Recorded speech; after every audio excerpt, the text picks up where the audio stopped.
ఓం శ్రీ సాయిరామ్. అహం సత్యబోధ చెన్నై గ్రూప్ లో ధారావాహికంగా జరుగుతున్నటువంటి రుద్ర ప్రశ్న అనేటువంటిది మనందరికీ తెలిసిందే. ప్రతి సోమవారం నిరంతరాయంగా చాలా శ్రద్ధాభక్తులతో భక్తి ప్రపత్తులతో ఇది దీక్షా దక్షతలతో నిర్వహింపబడుతున్నటువంటి ఈ రుద్ర ప్రశ్నకు మనకు స్వాగతం పలుకుతూ ఈరోజు రుద్ర ప్రవచన, రుద్ర పరిశోధన, రుద్ర శోధనకర్త అయినటువంటి మన డిఎస్ శాస్త్రి గారిని 4వ అనువాకంలో మళ్ళీ ఇవాళ అనుసరించవలసినటువంటి సబ్జెక్టులోకి వెళ్ళి వారి ద్వారా చక్కని రుద్రాన్ని మనం వినడానికి ప్రయత్నం చేద్దాం. వారికి మన అధినేత దంపతుల తరఫున, మనందరి తరఫున స్వాగతిస్తూ ఓం శ్రీ సాయిరామ్. అందరికీ నమస్కారం. ఓం నమో భగవతే రుద్రాయ. 4వ అనువాకంలో వ్రాతపతి, గణపతి అనే మంత్రద్వయాన్ని మనం తెలుసుకుంటున్నాం. అందులో శబ్దము ఏ మాదిరిగా అది ఉత్పత్తి అవుతుంది, ఆ శబ్ద బ్రహ్మ యొక్క తత్వాన్ని అత్యంత సాధారణంగా, చాలా క్యాజువల్గా ఏదో దానంతరం అది వచ్చినట్టుగా మనం భావిస్తున్న ఆ శబ్దం వెనకాల ఉన్నటువంటి అఖండమైన భారతీయ విజ్ఞానాన్ని సరస్వతి బ్రహ్మపరమైనటువంటి ఆ వాగ్దేవి తత్వంగా ఏ మాదిరిగా వశన్యాది వాగ్దేవతలు అని చెప్పబడినటువంటి శక్తులు వశిని, కామేశ్వరి, మోదిని, విమల, అరుణ, జయని, సర్వేశ్వరి, కాళి, ఆ శక్తులు ఏ మాదిరిగా అన్వయం అవుతాయో మనం ఆ విషయం తెలుసుకున్నాం. ఏ శబ్దాలు ఏ శక్తులకు అనుసంధానం అనుకోవటంలో ఆ వశిని దేవ పరంగానే ఉన్న విశ్వాన్ని వశం చేసుకునే శక్తి, అంటే ప్రాణశక్తి విశ్వానికి వశం చేసుకుంటుంది అని దాని అంతరార్థం. ఆ 16 అచ్చులకి సంబంధించిన దేవతగాను, మిగిలిన 34 హల్లులకి 7 దేవతలుగా, 7 దేవతలుగా మనం తెలుసుకున్నాము. ఈ మొత్తం ఈ గ్రూపు మొత్తాన్ని కూడా వశన్యాది వాగ్దేవతలని ఆ సరస్వతీ దేవికి వీళ్ళంతా చెల్లికాండ్రని మనకి కథాపరంగా ఒక కథలాగా మనం తెలుసుకోవటంలో చాలా చిన్నతనంలోనే దాన్ని గ్రాస్ప్ చేయొచ్చు అన్న నాలెడ్జ్తో మన పెద్దవాళ్ళు కథారూపంలో చెప్పి ఆ కథారూపంలోనే అత్యంత నిగూఢమైనటువంటి ఆధ్యాత్మిక విజ్ఞానాన్ని ఎట్లా జోడించి మనకి చెప్పారో ఆలోచించవచ్చు. ఇప్పుడు స్వామి బాల వికాస్ అనే కార్యక్రమాన్ని ఒకటి ఏర్పాటు చేసి అందులో పిల్లల్ని గ్రాడ్యువల్గా ఈ పరంగా తరఫీ ఇచ్చేమనటంలో యాక్చువల్గా బాల వికాస్ టీచర్ల యొక్క బాధ్యత ఏమిటో కూడా ఇండైరెక్ట్గా వీటిలోంచి మనం అర్థం చేసుకోవచ్చు. సో ఇందులో మనం అంటే వశినీ తత్వంలోనే ఉన్న చంద్రకూటమికి సంబంధించిన 16 శబ్దాలు కనపడుతున్నాయి మనకి. వాటినే ప్రాణాలన్నాం, రకరకాల స్వరాలన్నాం. అంటే స్వయం ప్రతిపత్తి వాడంతా అదే పలకగలుగుతుంది కాబట్టి, సో ఏ శబ్దంలో అయినా ఇదే ప్రాణశక్తిగా ఉంటుంది అనే అంతరార్థాన్ని ఇవన్నీ తెలుసుకుని మన తర్వాత ఆ హల్లులకి సంబంధించిన వాటి మిగతా దేవతలను అంటే ఏమిటి, ప్రాణాన్ని శక్తితో కలిపినప్పుడు మాత్రమే అది ఉత్పత్తి అవుతుంది. సో ప్రాణాన్ని శక్తితో కలపడం అనే ప్రక్రియ శబ్దపరంగా ఎట్లా ఉన్నది, అదే మాదిరి మన ఈ జీవాత్మని పరమాత్మతో అనుసంధానం చేసుకునే ప్రక్రియ ఎట్లా ఉంటుంది అన్న దాన్ని చిన్నతనంలోనే మనం నేర్చుకోవటంగా దాన్నే ఒక రకం అక్షర అభ్యాసం అంటాం. అక్షర అభ్యాసం అనటంలో ఉన్న అంతరార్థాన్ని కూడా ఇందులో మనం తెలుసుకోవచ్చు. ఏమిటి, ఎట్లా మనం అక్షర స్వరూపానికి మారాలో అభ్యాసం చేసే ప్రయత్నం యాక్చువల్గా అదేంది. అంటే సమస్తమైనటువంటి శక్తులు, సమస్తమైనటువంటి యుక్తులు అన్నీ కూడా అంతరాత్మపరమైనటువంటి ఆనంద స్థితికి మనం తీసుకుపోయే ప్రక్రియగా మన వేద విజ్ఞానం, భారతీయ సంస్కృతి విజ్ఞానాలు ఉండేవి. అది ఇవాళ ఉన్నటువంటి నానుడు కనుక ఒకసారి ఆలోచిస్తే కోటి విద్యలు కూటి కోసమే అంటారు. అది మంది కాదు, యాక్చువల్లీ అది మన సంస్కృతి కాదు. ఆ వెస్టర్న్ సంస్కృతి దీంతో మేళవించినప్పుడు మనకి ఏ విద్య అయినా సరే విద్య జ్ఞానం యొక్క అంతాన్ని, జ్ఞానం యొక్క అనుభూతిని మనం పొందటమే విద్య యొక్క ధ్యేయంగా మన భావన అయ్యేటట్టయితే, ఆ వేద సంస్కృతి యొక్క భావన అయ్యేటట్టయితే ఇవాళ మనం మామూలుగా చాలా కొలాక్యుల్గా చెప్పుకునే మాట, ఏం చదివినా సరే వాడు ఎంత గొప్ప చదువు చదివినా సరే, వాడు ఏమిటి వేద విద్య చదివినా సరే దాన్ని ఒక భిక్షాటన పాత్రగా మార్చుకుని కూటి కోసం వాడుకునే పరిస్థితికి ఇవాళ దిగజారిందంటే ఏ స్థితిలో మనం ఉన్నాము, ఏ స్థితికి మనం పోవాలి, ఎందుకు స్వామి అవతరించి ఈ మెల్లిమెల్లిగా దీన్ని మన పైకి తీసుకుపోతున్నారు, మన మన స్థాయికి ఆయన దిగొచ్చి మనని కిందకి నుంచి పైకి తీసుకుపోవడంలో అంతరార్థాన్ని మనం తెలుసుకోవడంలో మనం తేలిగ్గా పైకి పోగలుగుతాం అన్న పరంగా దీన్ని అన్వయం చేసుకుంటూ ఇట్లా అర్థం చేసుకోవచ్చు. చాలా చక్కటి మాట ఒకటి చెప్పారు స్వామి.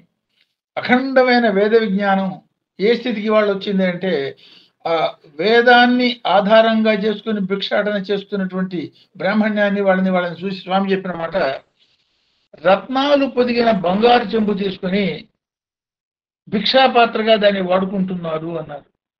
ఒక్కసారి ఆలోచించండి అందులో ఉన్నటువంటి అంతరార్థం. అంటే రత్నాలు, వజ్రాలు, వైఢూర్యాలు బంగారంతో పొదగబడి ఈ చేతిలో ఉన్నాయి, దాని విలువ మనకి తెలియదు. ఆ విలువ తెలియకుండా అది మామూలు చెంబులాగా ఉంది కాబట్టి ఈ చెంబుతో ఎవరిదన్నా యాచించి ₹1 ₹2 కొంత బిచ్చం వేస్తే దాన్ని తీసి బతుకుదాం అన్న స్థితికి మానవ జాతి వచ్చింది అంటే, సో అందులో ఎంత శోచనీయమైన స్థితి ఉన్నది. ఆ స్థితి నుంచి మనని ఎట్లా పైకి స్వామి తీసుకుపోతున్నారు అన్న పరమైనటువంటి అన్వయాన్ని ఇందులో మనం చేసుకోవచ్చు. సో ఈ పరంగా ఇప్పుడు యాక్చువల్లీ సరస్వతి పరమైనటువంటి శక్తులు మనం ఇదే చెప్పుకున్నాము.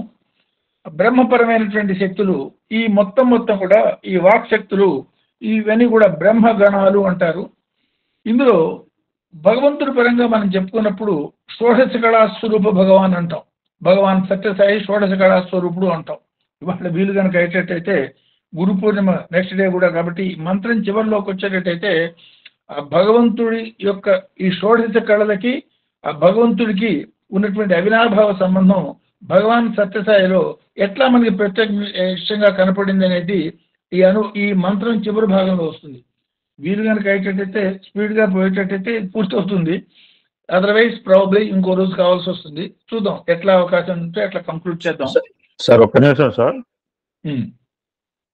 ఇది స్వామి యొక్క 16 కాలాల మీద పరిపూర్ణ అవతార సత్యసాయి అద్భుతమైన గ్రంథం ఉంది సార్. అవును, మీరు చూసే ఉండొచ్చు. అది నేను చూడలేదు కానీ తెలుసు. That was given by your me sister నాకు పంపించాడు. నేను నా పుస్తకం నా దగ్గర ఉండాలి సార్. ఇక్కడ అక్కడి నుంచి ఇక్కడ ట్రాన్స్ఫార్మ్ లో సంభవం మిస్డ్. ఒకటి 2 పుస్తకాలు ఖచ్చితంగా మిస్ కాకుండా, ఎందుకంటే నాకు ఎప్పుడు ఉపయోగం సార్. 365 days నేను బతికినంత కాలం 2 books నాకు అవసరం ఉంటుందని చెప్పి ఆ 2 చాలా జాగ్రత్తగా పెట్టుకున్నాను. సంభవం మిస్డ్. నేను రిజంబ్లెన్స్ చెప్పేటప్పుడు గుర్తుపెట్టి అతని దగ్గరే జీర్ణావస్థలో ఉన్న పుస్తకం అది. బట్ చాలా డెప్త్ గా చదువుతారు సార్ కృష్ణారావు సబ్జెక్టు. ఎందుకంటే ఆ బుక్ లో ఎన్ని చోట్ల సైడ్ హెడింగ్ రాసుకున్నాడంటే నా మీద ప్రేమతో హీ సెండ్ దట్ బుక్. మేము దాని మీద సత్సంగం చేశాను ఇనీషియల్ డేస్ లో. ఈ స్వామి యొక్క 16 కళలు అంటే అద్భుతంగా వర్ణించారు అనమాట. ఓకే, నేను చదవలే. అది చదువునడితే ఇంకొంత మార్పు వచ్చేదేమో. కోర్స్ ఇందులో భగవంతుడు నాకు ఇచ్చిన ఆలోచన ఏదైతే ఉందో దాన్ని ఇందులో రాశాను. అది ఈ మంత్రం చివరిలో అది కూడా వస్తుంది. ఇవాళ కనుక కంప్లీట్ చేసుకోగలిగితే అక్కడ దాకా పోతాము. లేదు చాలా ఫాస్ట్గా కంప్లీట్ చేసుకుని అవసరమైతే మళ్ళీ ఇంకోసారి చెప్పుకుంటే అది ఇవాళ వస్తుంది. ఎట్లా వీలైతే ఎట్లా చేస్తాను చూద్దాం. Letter C. నెమ్మదిగానే పోదాం సార్. Okay, then fine. మాకైతే తాపత్రయం లేదు. చూద్దాం. నాకు నిన్న అనుకోకుండా మేము మాట వచ్చింది. అంటే ఇప్పుడు 3 సంవత్సరాల్లో 4 అనువాకాలు అంటే ఎప్పుడవుతుంది? వీళ్ళెవరు అనుకోకపోతే నేను అనుకోవాలి కదా sir. I should think it. వ్యూహకర్త అనే మాట వచ్చింది ఏదో సందర్భంలో. అంటే అప్పటి బట్టి నాకు అనిపించిన వాడు ఎందుకు ఇప్పుడు ఇప్పుడు కామాల మీద నడుస్తుంది. ఫుల్ స్టాప్ ఎప్పుడు పెడతాం? We don't know. So that why should we hurry? That is true. Thank you sir. Sairam. So భగవంతుని మనం షోడశ కళా స్వరూపుడు అంటూ ఉంటాము. వ్యక్తిపరంగా కూడా మనం అరా అంటాం. ఏమిటి? దాన్ని జీవ అయస్కాంత శక్తి అంటాం. సాధనతో దాన్ని పెంచుకోవచ్చు, షోడశ కళా స్థితి దాకా తీసుకుపోవచ్చు అనే సంకేతాన్ని కూడా మనం వింటూ ఉంటాము. అంటే మానవుడి యొక్క క్రమ పరిణితి కోసం, అంటే వ్యష్టి నుంచి సమిష్టి తత్వం యొక్క అనుభూతి కోసం, అంటే ఒక గింజ అఖండమైన వృక్షంగా మారే స్థితి యొక్క అనుభూతి కోసం ఎట్లా భగవంతుడు అంటే ఒకే ఒక శక్తి, ఒకే ఒక భగవత్ శక్తి అనేక స్థాయిలో కిందకి దిగొచ్చి అంటే తనని తాను పంచబ్రహ్మాది పంచభూతాల దాకా ఎంత కిందకి దిగొస్తూ ఎట్లా మార్చుకుని మనకి మార్గదర్శనం చేస్తున్న ఇది జగద్గురు తత్వం. ఇది నిన్ననే కదా మనం ఇది గురు పూర్ణిమ అనుకున్నాం. ఎట్లా జగద్గురువుగా ఎంత అఖండమైనటువంటి ఆ పరబ్రహ్మ ఇది పంచబ్రహ్మాలు అన్నాడు, ఇంకా కిందకి దిగొచ్చి పంచభూతాలు అన్నాడు, ఇంకా దిగొచ్చి అవతారమూర్తిగా మన మధ్యలోకి వచ్చి ప్రాక్టికల్గా చేసి చూపించడం. సో ఏ మాదిరిగా దిగొచ్చింది, దీన్ని ఎట్లా ఈ బ్రహ్మ విష్ణు మహేశ్వర లేదు కాల ఈ పంచబ్రహ్మల పరంగా ఈ కళాస్వరూపాన్ని ఎట్లా మనం అన్వయం చేసుకుని అర్థం చేసుకోవచ్చు అనేది. ఎందుకని వ్యష్టి సమిష్టి అంటున్నాం, వ్రాతపతి గణపతి అంటున్నాం, ఒక్కొక్క పర్టికులర్ గ్రూపుకి సంబంధించిన లీడర్ని వ్రాతపతి అన్నాం, ఈ అన్ని గ్రూపులకి సంబంధించినటువంటి కామన్ లీడర్ని పరబ్రహ్మని గణపతి అంటున్నాం. కాబట్టి ఆ వివరాలు కొంచెం సూక్ష్మంగా తెలుసుకునే ప్రయత్నం చేద్దాం. సో సృష్టికర్త బ్రహ్మ ఏదైతే మనం ఉన్నామో ఆయనకి దశ కళల స్వరూపం అని అంటాం. అంటే సృష్టికర్త అయినటువంటి మనల్ని సృష్టి చేస్తున్న ఈ అఖండమైన సృష్టి చేస్తున్న బ్రహ్మ అంటే ఆది బ్రహ్మ అంటే సృష్టికర్త బ్రహ్మ యొక్క కళాస్వరూపాన్ని దశ కళాస్వరూపుడు అంటాం. ఈ దశ కళల్ని ఏం చెప్తారంటే మనకి సృష్టి, బుద్ధి, స్మృతి, మేధ, కాంతి, లక్ష్మి, ద్యుతి, స్థిర, స్థితి, సిద్ధిర్యే దశ బ్రహ్మ కళా ప్రకీర్తితాల. అంటే ఈ 10 కళని పేర్లు విడిగా తెలుసుకుంటే ఒకటి సృష్టి చేసే శక్తి, బుద్ధి, స్మృతి, మేధ, కాంతి, లక్ష్మి, ద్యుతి, స్థిర, స్థితి, సిద్ధి, ఈ 10 కళలు కలిగినటువంటి దైవశక్తిని బ్రహ్మ అన్నారు. అంటే ఈ సంస్కృత వర్ణమాల మనం ఏదైతే మనం చెప్పుకున్నామో ఇది అకారం నుంచి క్షకారం దాకా చెప్పుకున్న వర్ణమాలలో ఆ మొట్టమొదటి కచట తపాల్లో కాచ అంటే కంకంగన్యం చంచంజంజన్యం అనే ఈ 10 హల్లులకి ఈ 10 కళలకి సంబంధం ఉన్నది. అంటే వర్ణమాల ఏదైతే మనం చెప్పుకుంటున్నామో అకారాది క్షకారాంత వర్ణ నిర్మిత విగ్రహ అని భగవంతుని మనం ఏదైతే చెప్పుకుంటున్నామో ఆయన షోడశ కళా పరిపూర్ణుడు అన్నప్పుడు ఆయనలో నుంచి ఒక భాగం బయటకు వచ్చి అది బ్రహ్మగా మారి ఆ బ్రహ్మగా ఈయన సృష్టి అంతా చేస్తున్నాడు.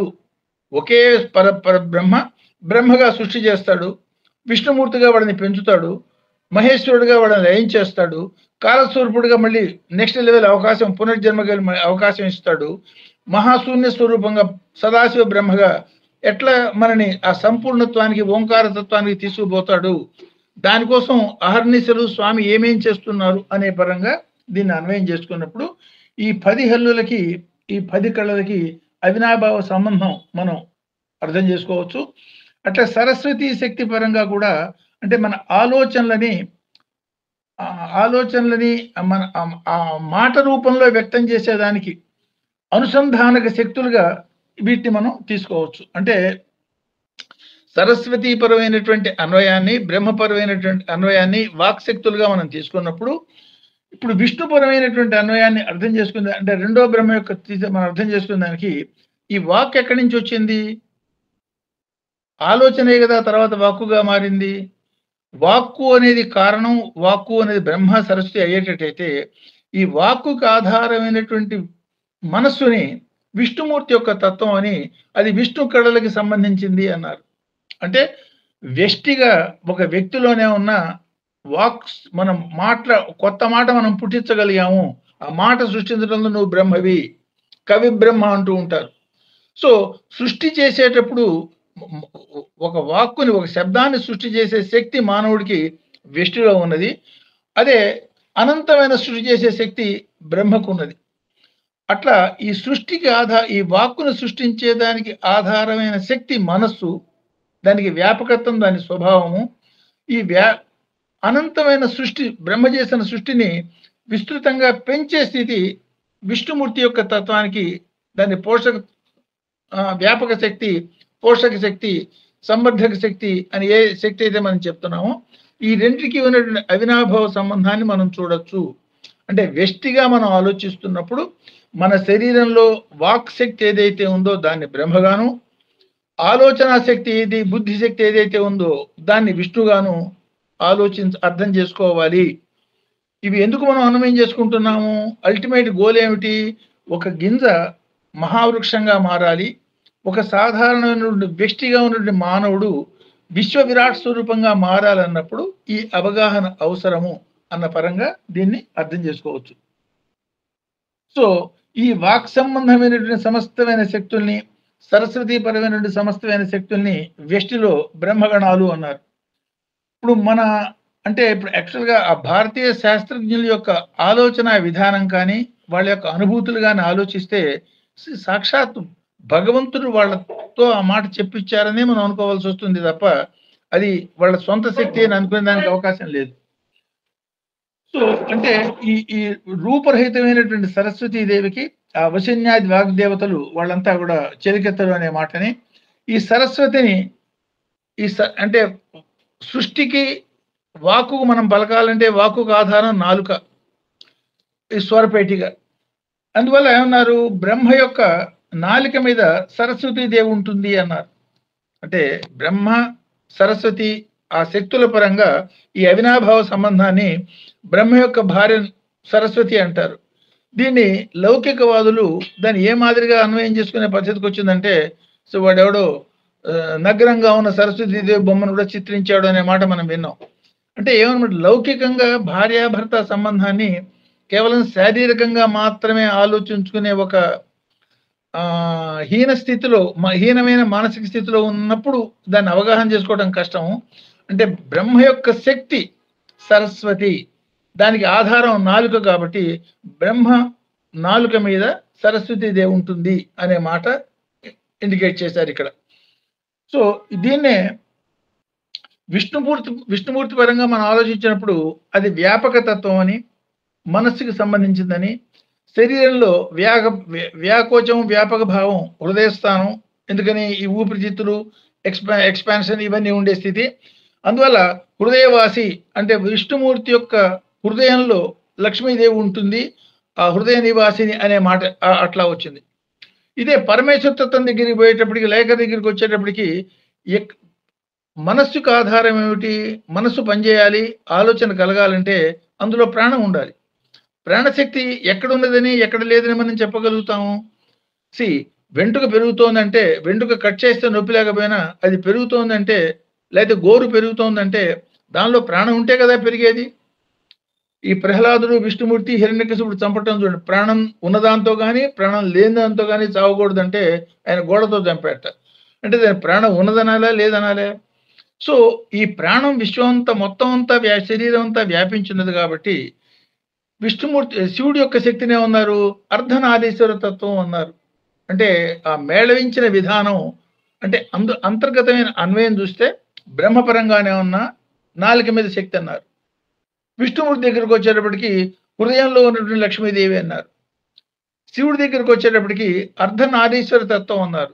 అర్ధనారీశ్వర తత్వం అంటే సినిమాలో మనకు చూపించినట్టుగా ఆ లెఫ్ట్ రైటు ఆ మాదిరి ఆలోచించకుండా, లేకపోతే పైకి కిందకి, లేకపోతే ముందుకి వెనక్కి అట్లా ఆలోచించకుండా ప్రతి కణంలో కూడా ఆ శివశక్తి తత్వం నిమిడి ఉంటుంది అన్న భావనగా ప్రాణశక్తి యొక్క స్థితిని మనం ఆలోచించవచ్చు అన్న సంకేతాన్ని వ్యష్టిలో బ్రహ్మ విష్ణు మహేశ్వర తత్వాలుగా అన్వయం చేసుకోవచ్చు.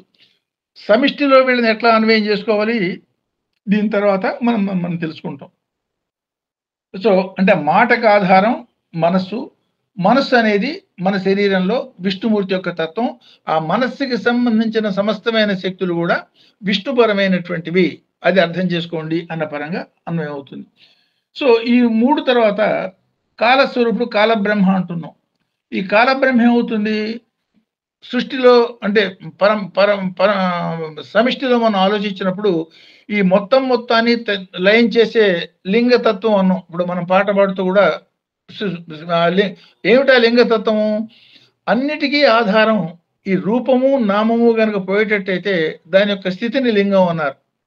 ఈ రూపనామ రహితమైనటువంటి రూపనామ అతీతమైనటువంటి, రహితం అంటే అతీతమైనటువంటి స్థితి లింగతత్వం అన్నారు. కాబట్టి దానికి కాలస్వరూపం అని, ఆ కాల బ్రహ్మని కాలంలో మొత్తం లయమైపోతుంది అని అన్నారు కాబట్టి ఏ పర్టికులర్ టైం దాకా ఈ వ్యక్తి యొక్క పురోగతి సాధ్యమో అంతవరకు ఉంచటం, ఆ పురోగతికి ఇంకా ఉపయోగం లేని స్థితి వచ్చినప్పుడు అది రిమూవ్ చేసి నెక్స్ట్ లెవెల్కి తీసుకుపోయే అవకాశం కలిగించటం. అంటే ఏమన్నమాట, పురోగతి కానీ తిరోగతి కానీ ఈ క్లాసులో సంపాదించిన మార్కుల్ని బట్టి వాడు నెక్స్ట్ లెవెల్కి పోవాలా లేకపోతే ఒక క్లాస్ కిందకి పోవాలా నిర్ణయించాలంటే ఈ శరీరం లయం కావాలి. కాబట్టి ఈ మార్పుకి సంకేతమైనటువంటి next level, higher level or lower level అనేది వాడు చేసిన కర్మలు బట్టి ఉంటుంది. కాబట్టి అసలు ఆ మార్పు కావాలంటే ఏమిటి, ఈ ఉన్న శరీరం పోవాలి. సో దాని కర్తృత్వాన్ని మహేశ్వరత్వానికి పెట్టారు. సో దీన్నే మళ్ళీ ఇది అయిపోయినాక నెక్స్ట్ లెవెల్లో పుట్టాలి. పుడితే కదా మళ్ళీ శరీరం ధరించి వస్తే కదా మళ్ళీ కర్మలు చేయగలగటం. ఉత్తమ కర్మలు చేస్తే ఇంకా నెక్స్ట్ లెవెల్కి పోవటం అది సాధ్యం. దానికి పునర్జన్మ అన్నారు. సమిష్టి పరంగా పంచకృత్య స్వరూపిణి అంటాం అమ్మవారిని. ఏమిటి, సృష్టి స్థితి లయ తిరోధాన పునఃసృష్టి. సృష్టి స్థితి లయాలు చేయటం, అదే మాదిరి మొత్తం సృష్టిని తనలో కలిపేసుకోవటం, అది లిమ్ లేతే గమ్ గమైతే. మళ్ళీ పునఃసృష్టి చేయటం అనేది పరమేశ్వరుడు పరంగాను అంటే సమిష్టి పరంగాను. మనలో ఏమిటి, మనం చేసుకున్న కర్మానుసారంగా ఏ క్లాస్కి మన నెక్స్ట్ జన్మలో ఆ మనిషికి అవకాశం ఉంటుందో ఆ అవకాశాలతో మళ్ళీ మనం పుట్టేటట్టుగా చేసే శక్తిని సదాశివసత్వం సమిష్టిగాను, మనలో ఈ ఐదో బ్రహ్మ మనలోనే ఉన్నది. అంటే మన పునర్జన్మకి కారణభూతమైనటువంటి శక్తిగా దాన్ని అర్థం చేసుకోవచ్చు. అంటే మాట్లాడే శక్తి బ్రహ్మగా, ఆలోచన చేసే శక్తిని విష్ణుగా, లయం చేసేది చెడుని లయం చేసేది లేదా మంచిని లయం చేసుకునేది, బుద్ధి తక్కువ ఉన్నప్పుడు మంచిని లయం చేసుకోవచ్చు, సన్మార్గంతో ఉన్నప్పుడు బుద్ధి ఉన్నప్పుడు చెడుని లయం చేసుకోవచ్చు. ఆ లయం చేసుకునే తత్వాన్ని మహేశ్వర తత్వంగాను, లేదు ఈ మళ్ళీ ఈ మొత్తాన్ని చేసి పునఃసృష్టికి అయ్యే స్థితికి కాలతత్వంగాను, రాబోయే జన్మని సదాశివ తత్వంగాను, మన శరీరంలోనే 5 స్థాయిల్లో ఈ పరబ్రహ్మ యొక్క పంచబ్రహ్మలు కూడా మనలో ఈ మాదిరిగా వ్యక్తిగా వ్యక్తం అవుతున్నారు అని మనం అన్వయం చేసుకోవచ్చు. సో ఇప్పుడు లక్ష్మి అనే తత్వాన్ని కూడా శ్రీ సూక్తంలో చెప్పిన మాట ఒకసారి మనం గుర్తు చేసుకునేటట్టయితే ఏం చెప్తారు అక్కడ, ధనమగ్ని ధనం వాయు ధనం సూర్యో ధనం వసు. అంటే ఇప్పుడు లక్ష్మి అనగానే కేవలం డబ్బు మాత్రమే అనే ఒక ఆలోచన ఇవాళ సొసైటీలో మనకు ఉన్నది. అది కాదు నాయన, సమస్తమైన ప్రాకృతిక శక్తులు నీ ధనమే, దాన్ని సద్వినియోగం చేసుకుని పురోగతి పొందు అన్న సంకేతాన్ని ఇందులో మనం చూడొచ్చు. అదే అమ్మవారి యొక్క నామాన్ని రుద్ర ఏకాదశి స్వరూపిణి అనే నామానికి లక్ష్మీదేవికి ఉన్నది అంటే దాన్ని ఆలోచించండి. అంటే ఏమన్నమాట అర్థం, ఈ రుద్రతత్వంలో మనం ఏం చెప్పుకుంటున్నాము, శరీరంలో ఉన్న సమస్తము శక్తులు అంటున్నాం, విశ్వంలో ఉన్నవన్నీ సమస్తం రుద్రతత్వం అంటున్నాం. ఈ రెండింటి యొక్క అనుసంధానాన్ని ఎట్లా సాధించాలి, దాన్నే సాధన అంటున్నాం. ఆ పరమైనటువంటి అన్వయంలో విశ్వం మొత్తాన్ని విష్ణు స్వరూపంగా చూడగలగాలంటే వాడికి ఈ రుద్రం యొక్క అనుభూతి కావాలి అన్న మాటగా ఈ రుద్ర ఏకాదశి స్వరూపిణి అనే లక్ష్మి వ్యాపక తత్వాన్ని మనం అర్థం చేసుకోవచ్చు. సో ఆ విష్ణుమూర్తి యొక్క కళనల్ని మనం ఆలోచించేటట్టయితే వాళ్ళని కూడా దశకళా స్వరూపం ఉంటాం. వాటిని జర పాలిన్యై శాంతిశ్చ ఈశ్వరీ రాత్రి కామిక వరదా హలాదిని ప్రీతి వర్గదాయశ్చ దశమం ఏ గళా విష్ణుగళా ప్రకీర్తిత. అంటే జర, పాలిని, శాంతి, ఈశ్వరి, రాత్రి, కామిక, వరద, హలాదిని, ప్రీతి, వర్గద అనే 10 కళల్ని కూడా విష్ణుమూర్తి యొక్క కళలు అన్నారు. సో ఈ దైవ కళల్ని కూడా మనం ఆ కచటతపాలో తాత సంబంధించిన టం ఠం దండనం తంతందందన్నం ఈ 10 హల్లులకి సంబంధించిన ఈ కళలుగా వీటిని మనం అర్థం చేసుకోవచ్చు. అంటే 50 అక్షరాలకి సంబంధించింది పరమేశ్వర కళ అయ్యేటట్టయితే తన యొక్క కళల్లో కొంత భాగాన్ని ఏ మాదిరిగా ఉపయోగించి ఈ సృష్టి స్థితి లయాలు చేయటం అనేది జరుగుతోంది అనే అన్వయం కోసం ఇవి మనం తెలుసుకుంటున్నాం. సో ఈ శబ్ద బ్రహ్మ అంటే మొత్తం ఈ భావన ఆధారం ఈ మొత్తం అన్ని ఇప్పుడు గీతలో మనం చూస్తే ఏం చెప్తాడు, ఈశ్వర సర్వభూతానాం హృద్దేశో అర్జున తిష్టతి అనే మాట కూడా ఇక్కడ గుర్తు చేసుకోవచ్చు. ఎందువల్ల మనస్సు పనిచేయాలంటే లోపల నుండి ప్రాణశక్తి పనిచేయాలి. ఆ ప్రాణశక్తే ఈశ్వర తత్వంగాను వాయుతత్వంగాను మనం దీన్ని ఇండికేట్ చేస్తున్నది ఈ మంత్రం. సో ఈ ప్రాణాధారం, సో ఈ వీటికి ఈ పరంగా ఈ మహేశ్వర పరంగా మళ్ళీ 10 కళలు మనం చెప్పుకుంటాము.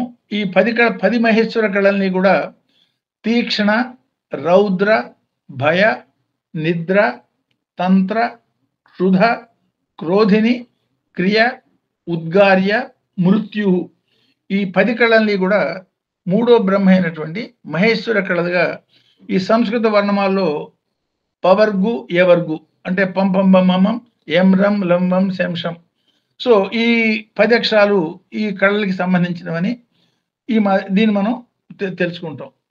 సో ఈ తర్వాత కాలస్వరూపం మనకేమిటి, శరీరం వదిలిపెట్టడం అయిపోయి వ్యక్తిగా ఆలోచించినప్పుడు వ్యక్తి యొక్క అంతం, సమిష్టిగా ఆలోచించినప్పుడు సమస్త సృష్టి యొక్క అంతం. దానికి అన్వయం చేసుకుంటే అంటే ఈ 3 అనేది ఏదైతే ఉందో ఈ 3 ఏదో ఒకనాటి ఒకటైపోవాల్సిందే. అదే లిం లియతే గమ్ గమైతే, అదే లింగ స్వరూపంగా. సో అది మన యొక్క ఈ శరీరం యొక్క అంతానికి, శరీరం అంతం అంటే ఏమిటి, శరీరం అంతం అంటే చెడు అనుకుంటాం మనం. శరీరం అంతం అంటే చెడు కాదు, నెక్స్ట్ లెవెల్ ప్రమోషన్కి ఆర్ నెక్స్ట్ లెవెల్ స్థితికి, అది ప్రమోషనో డిమోషనో మనకు తెలియదు. సో మంచి పనులు చేస్తే ప్రమోషను, చెడ్డ పనులు చేస్తే డిమోషను. అట్లా నెక్స్ట్ క్లాస్కి మనం పోవాలంటే ఈ క్లాస్లో లయం అయిపోవాలి. 1వ తరగతి నుంచి 2వ తరగతి పోవాలనేటట్టయితే 1వ తరగతిలో లయం అయిపోవాలి, అప్పుడే 2వ తరగతిలోకి పోగలుగుతాడు. సో కాబట్టి మరణం అనేది ఒక మార్పే తప్ప అదొక పర్మనెంట్ సిచ్యుయేషన్ కాదు. దానికోసమే పెద్దలు మనకేం చెప్తారు, నిద్ర అనేది తాత్కాలిక మరణం అనేది, మరణం అనేది దీర్ఘ నిద్ర అని మాట కూడా చెప్తూ ఉంటారు. అట్లా దీన్ని అన్వయం చేసుకున్నప్పుడు ఆ కాలస్వరూపాన్ని 4 కళలతో, అంటే ఇది మరణానికి సంబంధించింది చూడు, సృష్టి స్థితి లయాలు 10 కళలు.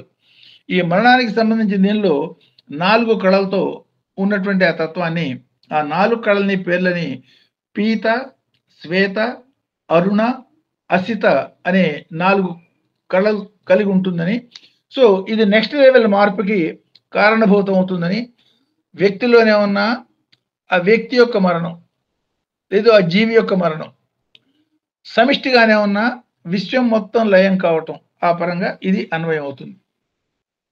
సో ఈ కాలం త్రిదహ భాజ్యంగా మనం చూస్తూ ఉంటాం. అంటే ఎస్టర్డే, టుడే, టుమారో, లేదు భూత భవిష్యత్ వర్తమానాలు. ఈ 3 ఎక్కడి నుంచి వస్తే ఎక్కడ కలిసిపోతాయో దాని మహాశూన్యమనో దాన్ని సదాశివత్వం అన్నో. ఈ సదాశివ పరంగా షోడశ కళా స్వరూపంగా ఉంటుంది.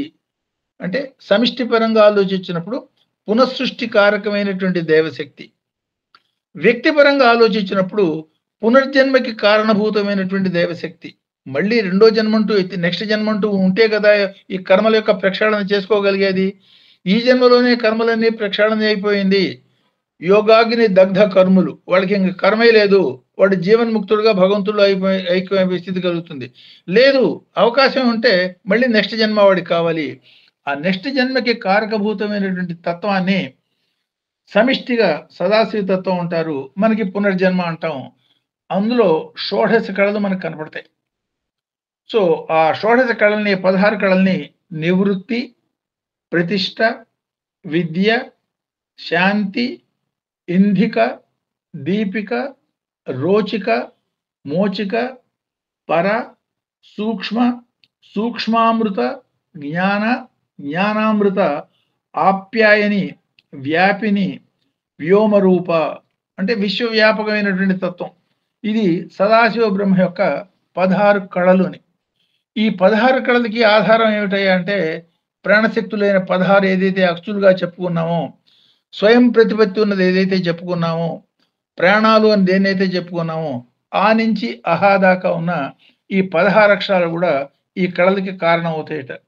అంటే సాధారణంగా మనం మాట్లాడుకుంటున్నాము, నాకు మాట్లాడే శక్తి ఉన్నది అని ఆ మాటని దుర్వినియోగం చేసుకోవటం, ఆ నోటితో దాదాపు పనికిరాని మాటలు మాట్లాడడానికి ఆ మాట్లాడగలిగిన శక్తిని వినియోగించుకోవటం ఎంత ఐ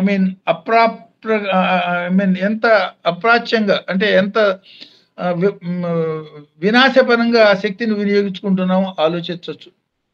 సో ఈ పరంగా చెప్పిన మాట, సపోజ్ ప్రహ్లాదుడు చెప్పిన మాట గుర్తు చేసుకునేటట్టయితే, హరినామ స్మరణ చేసే మాట గాని మిగతావన్నీ కూడా డ్రమ్ము మోగిస్తే వచ్చే శబ్దాల్లాగా, అవి నిజంగా శబ్దాలా, అవి పలుకులా అని మాట్లాడతాడు. అంటే ఏమిటి అర్థం? స్వామి చెప్పిన మాట, నువ్వు సత్సంగంలో ఉన్నావు, భగవంతుని గురించి నువ్వు మాట్లాడుకుంటున్నావు, అది నిశ్శబ్దంగా ఉన్నట్టే. నిశ్శబ్దంగా ఉన్న అక్కర్లేని ఆలోచనలు చేస్తున్నావు, అది మాట్లాడుతున్నట్టే, అది మనో సంభాషణ అవుతుంది. అంటే నిశ్శబ్దం అనే మాటకి మనో సంభాషణ కాదు, భగవత్పరమైన భావంలో ఏకాగ్రమైన మనసు కనుకుంటే అది నిశ్శబ్ద స్థితి అన్న సంకేతాన్ని ఆ మాదిరిగా ఈ వీటిని, అంటే శబ్దం నుంచి నిశ్శబ్దానికి పోయే పరంగా ఆ మాదిరిగా దాన్ని అన్వయం చేసుకోవచ్చు. సో ఇక్కడ గణాధిపతి అన్నప్పుడు, సపోజ్ ఈ సమస్తమైన శక్తులకి అది 10 బ్రహ్మ కళలు, 10 విష్ణు కళలు, 10 మహేశ్వర కళలు, లయకర్త మహేశ్వర కళలు, 4 కాల కళలు, 16 ఇవి ఈ మొత్తం కళలన్నీ కలిపి 50 అక్షరాల్లో మనకి ఇమిడిపోతాయి. ఈ 50 అక్షరాల్లో ఇమిడుతున్న ఈ కళలు మొత్తం కూడా గణపతికి యొక్క అంటే పరబ్రహ్మ యొక్క, లేదు అంటే శరీరంలో ఆత్మ యొక్క షోడశ కళా స్వరూపంగా మనం అన్వయం చేస్తాం. అంటే అకారాది క్షకారాంత వర్ణ స్వరూపంగా అన్వయం చేసుకోవచ్చు. సో ఈ సమిష్టి పరమైనటువంటి పరంగా గణపతిని గణం గణపతి అన్నారు. సమిష్టి పరంగా గణం అంటే ఏమిటి? సమూహం. ఆ సమూహ తత్వాన్ని ఇప్పుడు వ్యష్టి పరంగా మనం ఆలోచించుకున్నాము. సమిష్టి పరంగా దీన్ని ఆలోచించినప్పుడు అనేక రకాల గణాలు మన సృష్టిలో మనకు కనపడుతున్నాయి. దాన్నే ఆదిశంకర్లు మనకి పంచాయతన పూజగా అందించినటువంటి ఒకసారి మనం గుర్తు చేసుకునేటట్టయితే, అందులో ఆ పంచతత్వాన్ని, ఒకటి సూర్యతత్వం, ఒకటి గణపతి తత్వం, బ్రహ్మ విష్ణు మహేశ్వర పరంగా శివతత్వాన్ని, విష్ణుతత్వాన్ని, శక్తి తత్వాన్ని, అందులో బ్రహ్మకి ప్రత్యేకమైన స్థానం అందులో కల్పించబడలేదు. సో ఈ 5 తత్వాన్ని పంచాయతన పూజ అనే పరంగా మనకి చెప్పటం. సో ఈ బ్రహ్మతత్వాన్ని మనం ఆల్రెడీ వాక్కు సరస్వతి పరంగా మనం తెలుసుకున్నాం. ఈ బ్రహ్మశక్తులన్నీ కూడా బ్రహ్మగణం అని, దానికి బ్రహ్మ వ్రాతపతి అని, విష్ణు శక్తులన్నిటికీ కూడా అంటే వ్యష్టిలోను సమిష్టిలోను విడివిడిగా ఆ గణాలన్నిటికీ వ్రాతపతి విష్ణు అని, శక్తి గణాలన్నిటికీ శక్తి అని, ఈ జ్యోతిర్మయ గణాలన్నిటికీ కూడా అంటే పితృగణాలకి జ్యోతిర్మయ గణాలన్నిటికీ కూడా సూర్యుడని, గాణపత్యులు అనేది గణపతి తత్వం, దానికి గాణపతి దాన్నే పరబ్రహ్మ అనుకున్నప్పుడు ఈ మొత్తం సమిష్టిగా వీటన్నిటికీ పతిని గణపతి అన్న భావనగా అన్వయం అవుతుంది. సూర్యగణాలు మనం అనుకున్నప్పుడు ఈ జ్యోతిర్గణానాం పతయే అంటూ ఉంటాం సూర్యుడిని. 7వ మంత్రంలో మనం చెప్పుకున్నాం. 1వ అనువాకం 7వ మంత్రంలో మరీచులు అని కూడా మనం చెప్పుకున్నాం. అంటే అత్యంత సూక్ష్మమైనటువంటి కాంతి తరంగ శక్తి సమూహాలు. అనంతో వై రుద్ర అనంతో వై కిరణ అనుకుందాం. ఆ మాదిరిగా ఆ జ్యోతిర్గణ తత్వాలన్నీ కూడా ఈ అంటే ఈ పంచభూతాలకి సంబంధించిన సమస్త శక్తులు, అంటే సర్వ ప్రాకృతిక శక్తులు, సూర్య చంద్ర అగ్ని వాయువు, ఈ వాళ్ళ కళలతో సహా, వాళ్ళకు కూడా మళ్ళీ కళలు ఉన్నాయి. సో ఈ కళలతో సహా ఇవన్నీ కూడా సూర్య కళలు, సూర్య పరమైనటువంటి సూర్యగణాలు అంటాం. వాటి మొత్తానికి సూర్యుడు అధిపతి. ఆ సూర్యుడికి చెప్పే కళల్ని కూడా తపిని, తాపిని, ధూమ్ర, మరీచి, జ్వలిని, రుచి, సుషుమ్న, భోగద, విశ్వధారిణి, బోధిని, క్షమ అనే 12 కళల్ని కూడా సూర్య కళలు అంటూ ఉంటాం. ఈ కళల్ని అందులో చంద్ర కళలు ఉన్నాయి. మళ్ళీ చంద్రుడికి 16 కళలు, ప్రాణస్వరూపం కాబట్టి 16 కళలు కనపడతాయి. దాన్నే ప్రీతి, అంగద, అమృత, మానద, పూష, తుష్టి, పుష్టి, రతి, ధృతి, వసిని, చంద్రిక, కాంతి, జ్యోత్స్న, శ్రీ, ప్రీతి, అంగద, పూర్ణామృత. అగ్నికి మళ్ళీ 10 కళలు కనపడతాయి మనకి. వాటి ఊష్మ అంటే ఈ అగ్ని కళల్ని ధూమ్రార్చి, ఊష్మ, జ్వాలిని, విస్ఫులింగిని, సుశ్రీ, సురూప, కపిల, హవ్య, కవ్య ఈ దశకళలు, ఈ మొత్తం కళలన్నీ కూడా సూర్యుడి యొక్క కళలు అంటే జ్యోతిర్మయమైన కళలు, జ్యోతిర్మయ శక్తుల యొక్క కళలు అనే మాటగా మనం చెప్పుకుంటాం. ఈ బ్రహ్మ సమస్తమైన ప్రజాపతులు అంటే బ్రహ్మ మానస పుత్రులు వాళ్ళంతా కూడా ఈ దక్షుడు, కశ్యపుడు, ఈ ప్రజాపతులు అంటే సృష్టికి సహాయభూతమైనటువంటి సమస్తమైన శక్తులు వీళ్ళంతా కూడా బ్రహ్మగణాలు అనబడతాయి. 1 జ్యోతిర్మయ గణాలు సూర్యగణాలు, 2 బ్రహ్మగణాలు, 3 విష్ణుగణాలు అంటే వ్యాపక శక్తులు అంటే సప్త ఋష్యాదులు, ఈ విశ్వాన్ని పాలించే సమన్వయ నిర్వాహకులు అంటే దిశాధిపతులు, మునులు, ఈ షట్చక్రవర్తులు వీళ్ళందరూ కూడా విష్ణుగణాలు. అందుకే నా విష్ణు పృథ్వీపతి అనేది కూడా అక్కడి నుంచే వచ్చింది. అంటే విష్ణుమూర్తి యొక్క అనుగ్రహం లేకపోతే వాడి యొక్క పృథ్వీపతి కాలేడు, అంటే కొంతమంది మీద శాసకత్వం వాడికి రాదు. అందువల్లనే రాజుని విష్ణుమూర్తిని గౌరవించినట్టుగా గౌరవించాలి అన్న పదం అందులో నుంచి వచ్చింది.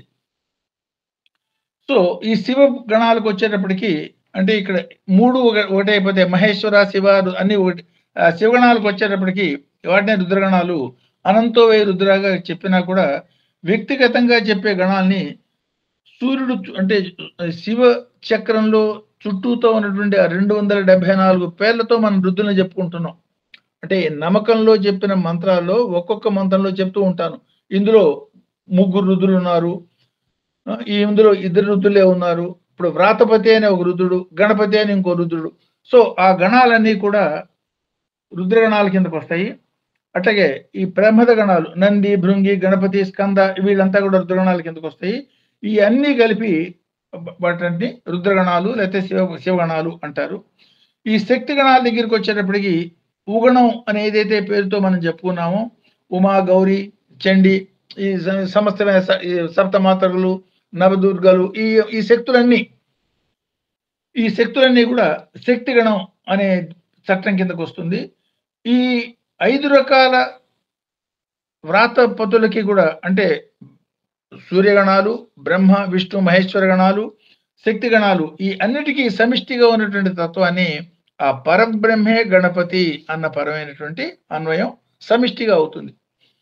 సో మన శరీరంలో ఈ పంచబ్రహ్మల యొక్క తత్వం, గణపతి తత్వం అంటే ఆత్మ యొక్క తత్వం ఉన్నట్టుగానే సమిష్టిలో కూడా అంటే విశ్వంలో కూడా ఈ బ్రహ్మ, విష్ణు, మహేశ్వర, సూర్యగణాలతో ఈ 3 ప్లస్ సదాశివ ఈ తత్వాలన్నీ కలిపి పరబ్రహ్మ యొక్క అనుచర బృందంగా ఆ పరబ్రహ్మని గనక గణపతి అనుకున్నప్పుడు వీళ్ళంతా కూడా ఆ పర్టికులర్ డిపార్ట్మెంటల్ హెడ్స్ గా మనకి అన్వయం అవుతుంది. సో ఈ చెప్పినటువంటి ఈ కళలన్నీ ఇప్పుడు మనం ఏదైతే 16 కళలు ఈ షోడశ కళా స్వరూపం అంటే వ్యక్త రూపం రావాలన్నప్పుడు ఆ నిరాకార పరబ్రహ్మ నుంచి బయటకు వచ్చినటువంటి నీరెస్ట్ వ్యక్త రూపం ఏదయ్యా అంటే సదాశివతత్వం, దానే మహాశూన్యము. దానికి ఆకారం ధరించి వచ్చినప్పుడు 16 కళలతో ఉంటుంది కాబట్టి ఆ షోడశ కళా పరిపూర్ణ తత్వాన్నే భగవతత్వం, సంపూర్ణమైనటువంటి భగవతత్వం అన్నాము. ఆ పరంగా దీన్ని అన్వయం చేసుకున్నప్పుడు ఇట్లా మనకి అన్వయం చేసుకోవచ్చు.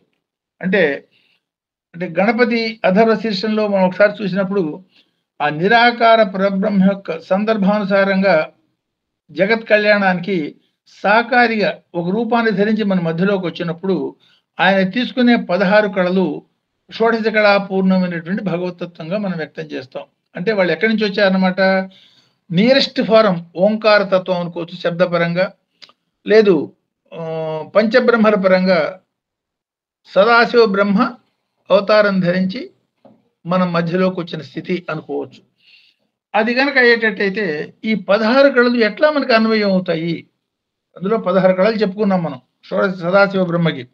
ఆ సదాశివ బ్రహ్మ యొక్క 16 కళలు భగవాన్ సత్యసాయి బాబా సమకాలీనులుగా మనం పుట్టాము, ఎట్లా అన్వయం చేసుకోవచ్చు అనే పరంగా ఇట్లా మనం తెలుసుకోవచ్చు వాటిని. సో ఒక్కొక్క కళ ఆ శరీరంలో ఒక్కొక్క స్థానంలో ఉంటుందిట. ఆ పర్టికులర్ స్థానంలో ఉన్న కళకి ఆ శక్తి ఉన్నదా లేదా ఆ మాదిరిగా ఆ వ్యక్తి షోడశ కళా స్వరూపుడుగా ప్రవర్తించాడా లేదా అన్నది అర్థం చేసుకుంటే మనకు అన్వయం అయిపోతుంది. సో ఈ భగవాన్ సత్యసాయిబాబా పరమైనటువంటి అన్వయాన్ని మనం ఒకసారి చూసినప్పుడు అందులో మొట్టమొదటి కళ నివృత్తి కళ. ఈ నివృత్తి కళ ఎక్కడ ఉంటుందంటే పాదాలు చీలమండలి ప్రాంతంలో, గుల్ఫ ప్రాంతంలో ఉంటుంది. గుల్ఫం అంటే పాదాలు చీలమండలు అంటే స్టార్టింగ్ పాయింట్, అది అక్కడ ఉంటుందిట. ఈ నివృత్తి కళ యొక్క స్వరూపం ఏమిటి?